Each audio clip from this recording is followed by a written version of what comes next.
Hello everyone, welcome back to the channel and welcome back to another video where today I am going to be autocrossing my F10 535i. It is going to be so much fun. Let's get straight into this.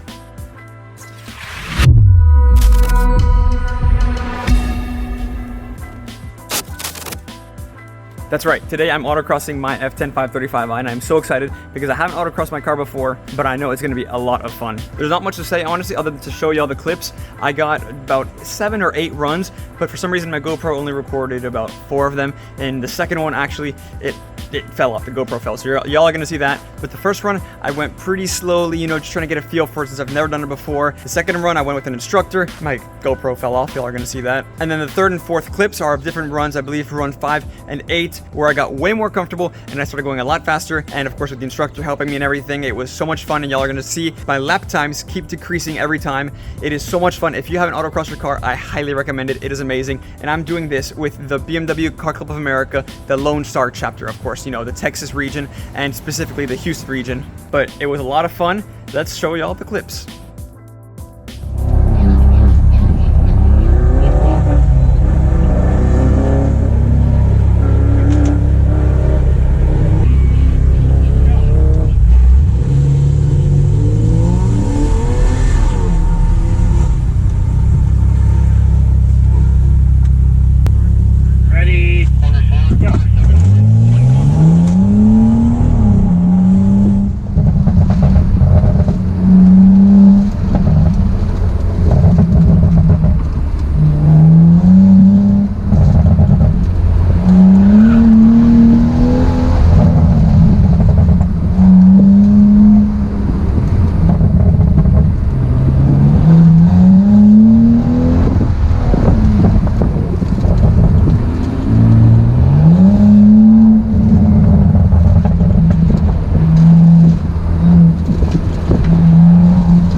So that was about it. I mean, y'all saw the clips. It was so much fun. A short little fun video because I rarely do stuff like this, but it was so much fun and I definitely plan on doing it more and more over and over again. My dad also, of course, did it in his F83 M4, which by the way, if y'all didn't know, we have an F83 M4. There's a lot of videos on the channel about that car and a brand new car, which I teased in the previous video that we've had for a while now, but y'all don't know about a very fun little car. We absolutely love it. And maybe we'll autocross that car too. I don't see why not. But honestly, that's about it. I mean, I autocrossed my car. I showed y'all the clips. There's nothing more to do or talk about, right? But hopefully y'all enjoyed. If y'all did, subscribe and hit the bell icon so y'all are notified whenever I drop another video about this car, the M4, or our brand new car. There's a lot more content coming. But other than that, that's about it. Thank y'all so much for watching, and I hope to catch y'all on the next one. Take care.